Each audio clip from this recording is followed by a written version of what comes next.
Ladies and gentlemen, we are gathered here today to mourn the death of this season's Anime Olympics. If you will, a moment of silence, please.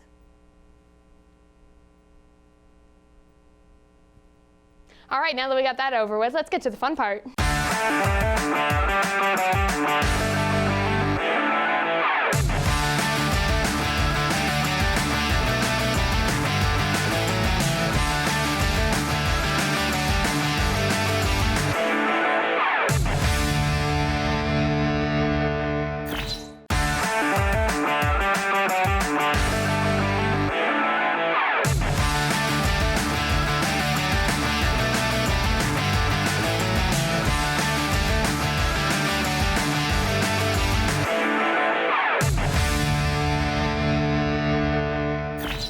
If you haven't noticed, things are just a little bit different for this week's season finale, but don't be scared because we'll be with you every step of the way to hold your hand and pass the tissues.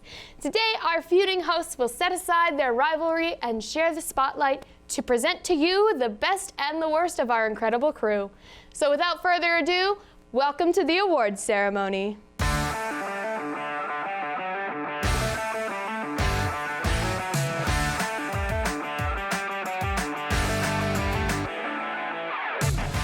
This week, our team captains will be taking turns to interview their incredible teams and give you a behind-the-scenes glimpse at what goes into each segment of their own making. So without further ado, take it away, Krista. Hello, everybody. I hope you're all having a good time out there tonight. I'm sure you all know who I am, but in case you forgot, I'm your host, Krista Ott. We've got a lot of crew to get through, so let's just get right to it with the person whose segment really resonates with my theater side. That's right, folks. Everybody, give it up for Maddie Brownlee from Musical Mania. Hi, Maddie. How are you feeling? I'm feeling a little sad because it's our last episode. Oh, I totally get it. Tell me about Musical Mania. So, Musical Mania was made because I don't know any nerdy stuff that I really like, and I've always grown up as a Broadway baby, so I started off Musical Mania because it was something that I could really talk about. Great. Let's take a look at your highlight reel.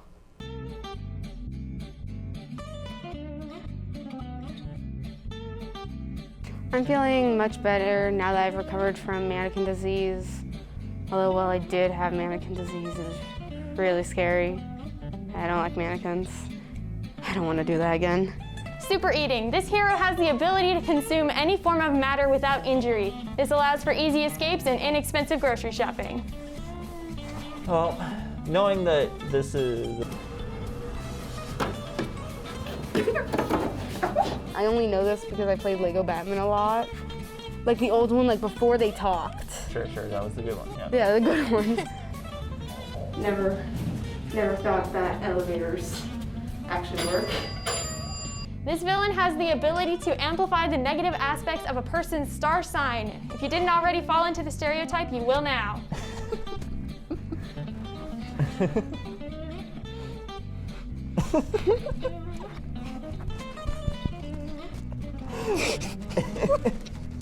Okay, come on, is this stupid enough to be real or is this stupid enough to be fake?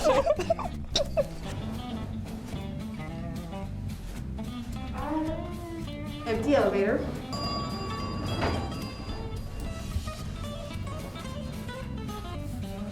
And then Where are they?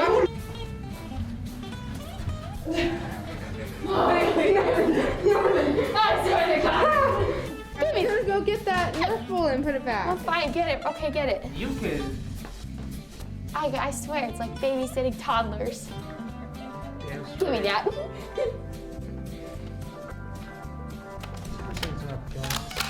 You're bulletproof.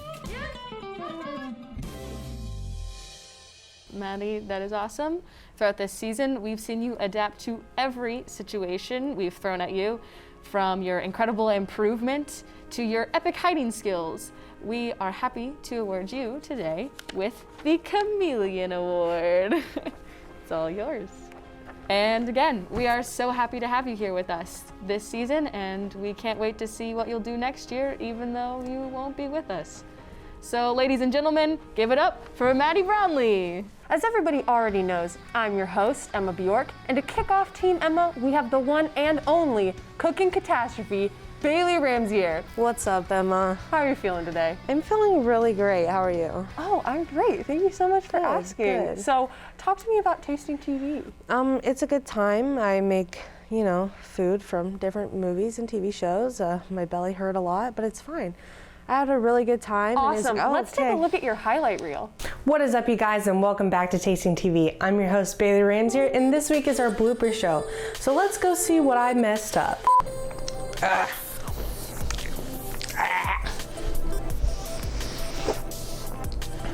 Now I'm sure of who big old payday. Is mayonnaise an instrument? No, Patrick. Mayonnaise is not an instrument.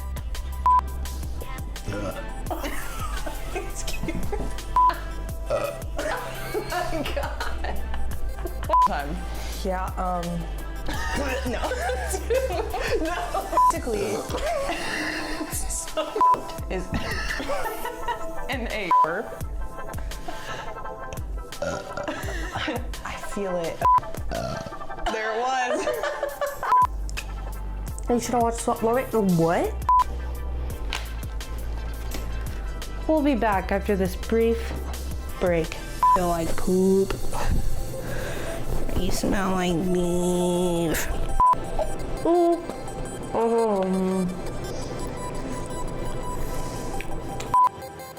Hope it's not hot.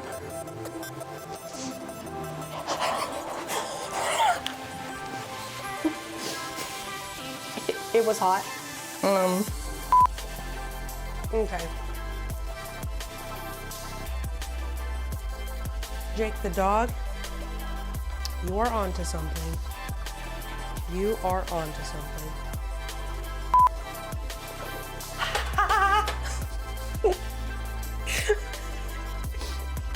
Yeah, just burnt my throat. It's good. Kind of needed anyways.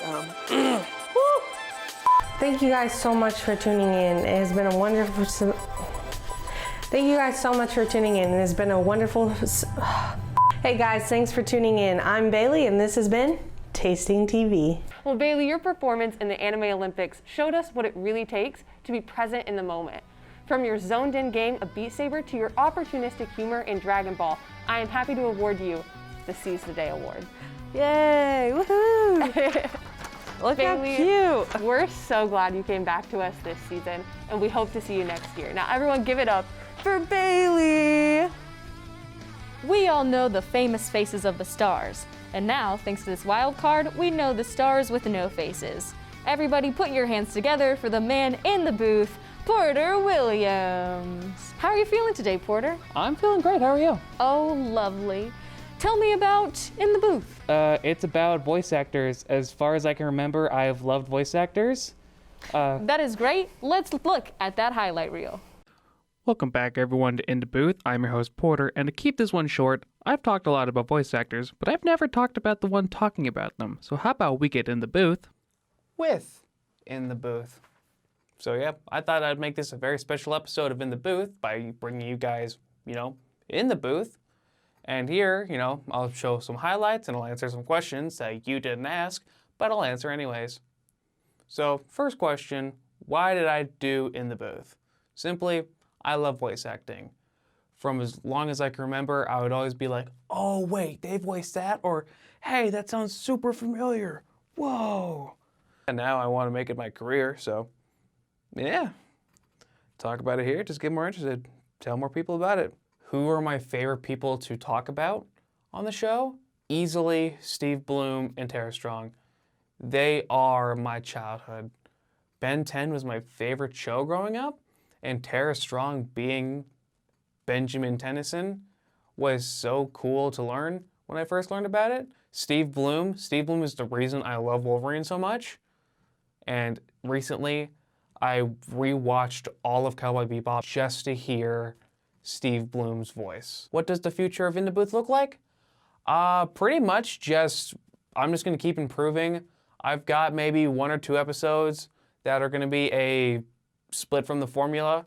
So I'm super excited for you guys to see those ones as I am excited to make them. But overall, it's gonna be a super fun time and I hope you guys stick with me. Nerd Central, even though I've only been here for a semester, means a lot to me. And it really comes down to all the people in Nerd Central. They are so much fun to work with. I love all of them. You know, they're all super friendly and they're all super funny. They're excellent people. I want to give a special shout out to Paige, our producer. She taught me everything that I know, so I would not be doing as good as I am now without her. Well, folks, I think that's all the time I have left for this very special episode of In the Booth. See you all next season. That's a wrap. Well, Porter, throughout this season, you have had nothing but a confident attitude towards every aspect of the show. So for your 2 wins and Go for Glory attitude, we are awarding you the In It to Win It award. Woo-hoo. Congratulations, Porter. You've been a wonderful addition to the show, and we can't wait to see what you'll do next season. Everyone, give a round of applause for Porter Williams.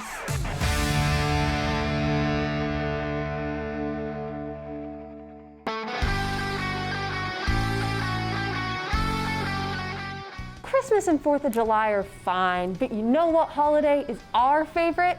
That's right, folks, it's Halloween Forever with Morgan Geyer. What's up, Morgan? How you feeling today? I'm feeling good. How are you? Oh, I'm good. Thank you so much for asking. You're welcome. So talk to me about Halloween Forever. Halloween Forever is a series where I just look at pretty much all the Halloween movies that I've released so far, and I just review them, critique them, stuff like that. Just talk about what happens in the movie. Very cool. Yeah. All right. And can you tell me about your favorite movie? My favorite movie is the first Halloween. It's a little cliche. Awesome. And let's take a look at your highlight reel.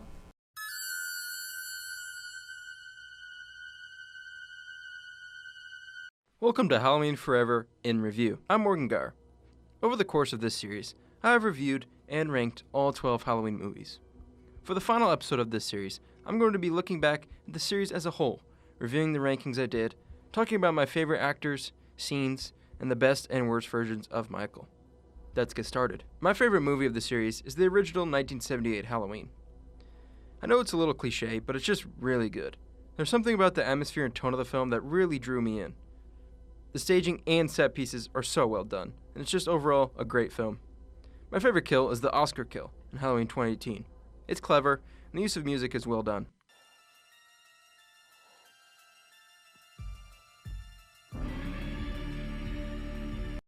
My least favorite movie in the Halloween franchise is still Halloween Resurrection. This movie is just a dumpster fire, and it's truly terrible, and I'm kind of just done talking about it. It also has my least favorite kills because none of them are good. My favorite scene in the whole series is probably the ending of Halloween 3. Halloween 3 is a truly underrated horror film, and the ending is really terrifying. Stop it! Stop it! Stop it! Stop it! Stop it! My favorite actor has to be Donald Pleasance as Sam Loomis. He is truly really good in the series. Seeing him slowly become more and more unhinged is actually really satisfying, and he gives a really fun performance. Trying to reach him, and then another 7 trying to keep him locked up because I realized that what was living behind that boy's eyes was purely and simply evil. The best version of Michael for me is actually going to be the one from Rob Zombie's Halloween. He has such a good presence in the film, and he is legitimately scary. The worst by far is Halloween H2O Michael. His mask is the worst, and he's just never scary. The actor just doesn't have a good presence on screen. Honestly, there's quite a few bad Michaels in this series, and just bad movies overall. This is Morgan Geyer, signing off for the last time with Halloween Forever, and always remember... You can't kill the boogeyman.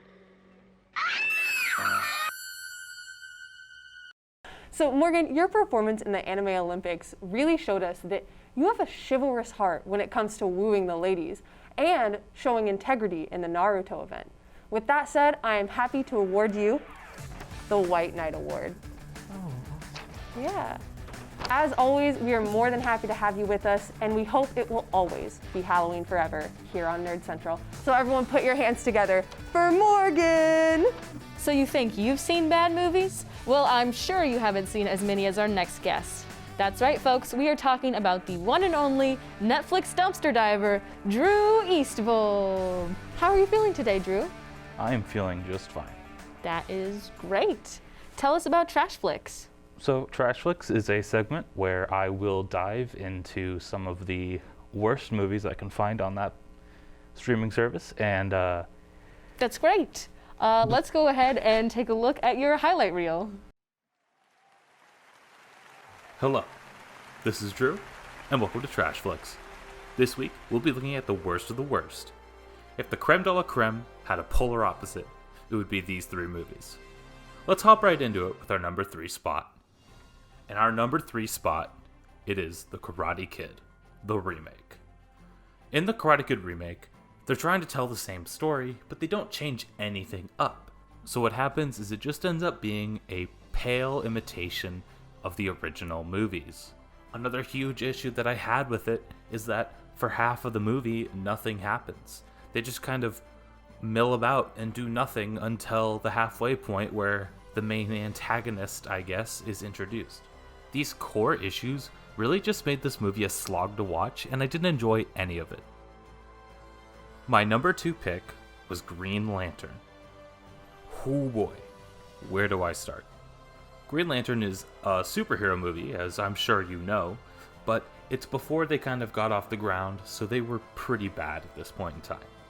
It's full of terrible CG, really cringy acting and dialogue, and they change a bunch of stuff up from comics that just looks stupid when put on the screen.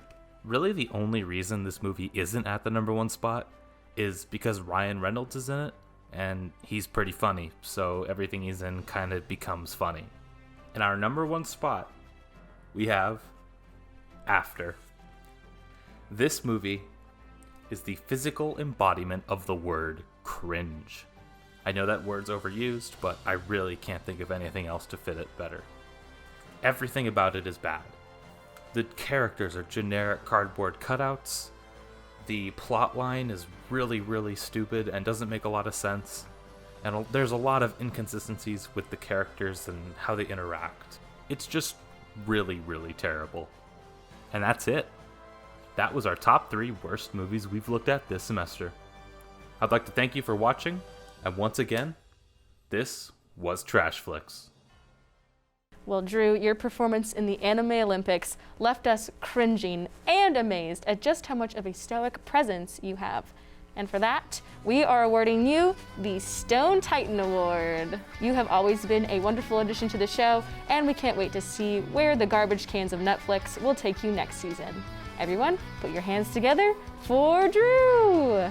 They say that time is a construct, and it must be true because every week we've been going back to the 80s for some boppin' jams. Oh yeah, everyone give it up for Uholman April Moltog!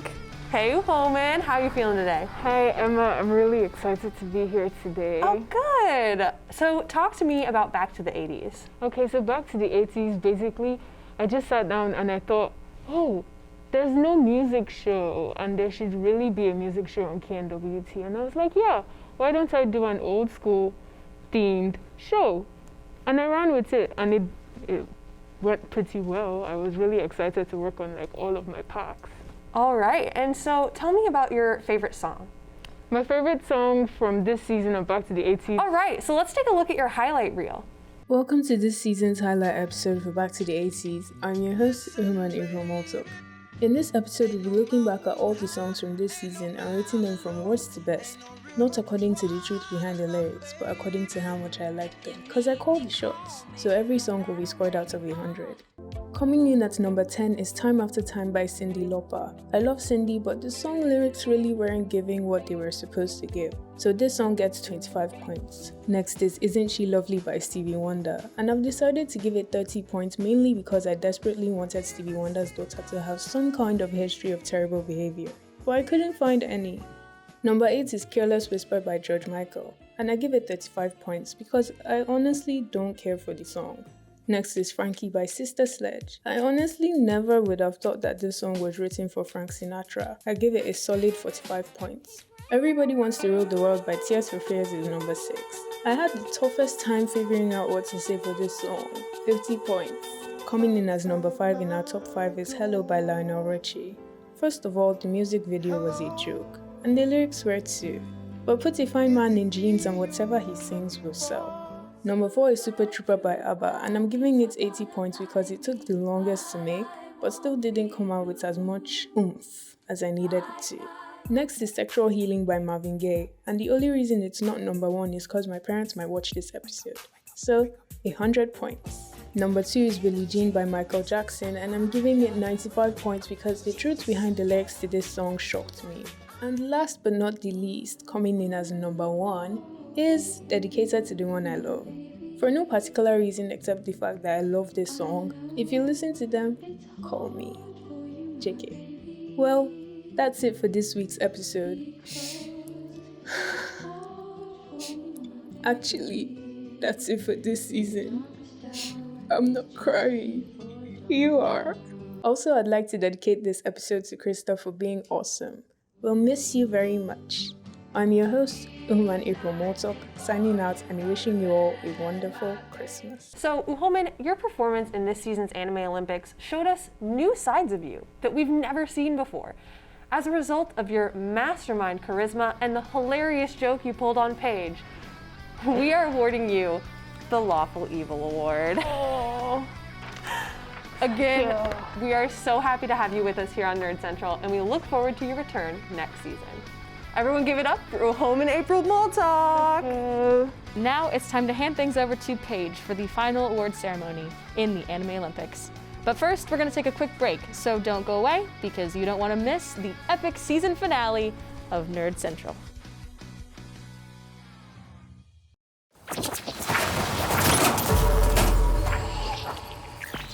Glad to see you're still with us, comrade. We've got a couple more awards to give out before we announce the winner for this season. But first, we'd like to thank all of our incredible guests for joining us on the show this season. So thanks. But this season wouldn't be possible without one person who really brought the show together. She does so much for us, and Nerd Central would certainly not be the same without her. Ladies and gentlemen, please put your hands together for Emma Bjork. Hello, hello. Okay, tell me about the overall experience that you've had so far with this season. Yeah, this season has definitely been interesting and unique. I have never had a producer as organized as Paige. So that's really awesome to be able to come onto set and she just knows exactly what she wants and she's not afraid to tell us like, this goes here, do this. It's just been super fun with the Anime Olympics every week. It's always a little bit of a surprise, but it's always so fun to see what we get to do that week. Good. Well, Emma, this show would not be the same without you and all of the hard work that you do on and off the screen.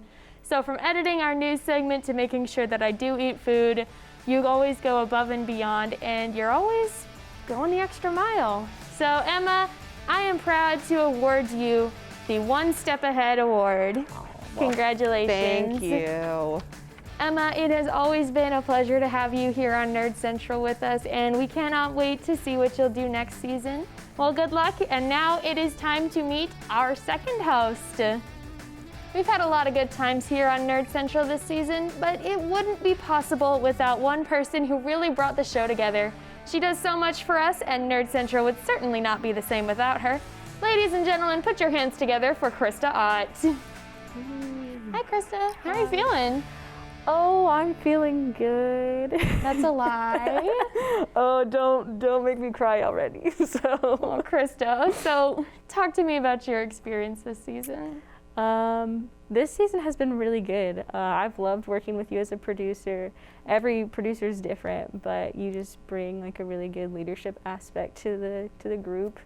And we get to do fun things, so that's always a blast. Krista, you've been with us for 7 seasons now. Seems like forever.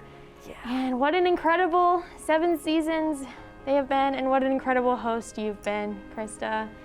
And so let this serve as a reminder that whatever happens today, you will always be the heart and soul of Nerd Central. Because, God, I'm crying. Don't cry! Damn it! We gotta restart! So, for your dedication and kindness, I am happy to award you the Heart of Gold award thing. You're welcome. I'm tearing up. Get out of here. There's some tears. I'm not tearing up either. I'm not tearing up. I am. And with that out of the way, let's take a look at this season's less finest moments. Take it away, blooper reel. No. Move your butt. It's my show. No, it's not. It's your show. What? That's love disc right there, baby. That's a butt. It looks like a butt. we're back here with Bailey. It's Bailey's turn.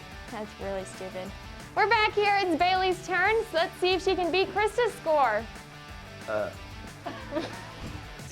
I'm keeping that. Like when you turn on the TV and go to like channel 10. No. But you lied. Sure, yes, I lied about the semantics of a question. Be taking another trip to Tartarus. No, Tartarus. Damn it. 3, 2, 1. That's cheating. Can I ask what's going on here? I'm not fooling either of you, am I? I guess you were until you said that. Just What is spam? Spam is canned meat. meat in a can. What kind of meat? What's your halatoe? Halatoe. Halatoe. Halatoe. Halloween special Naruto that we're playing hide and seek. Tell me, are you good at hide and seek?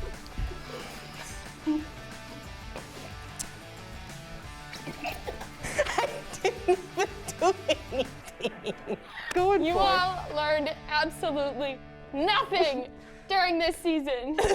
That's factual. And now the time has finally arrived for us to determine a winner. As previously stated in episode 1, for every event that takes place during the Anime Olympics, 5 bonus points will be awarded to the individual who displayed the most team spirit during the event. And since our teams are tied, I think it's high time that we awarded those bonus points. So without further delay, let's get started.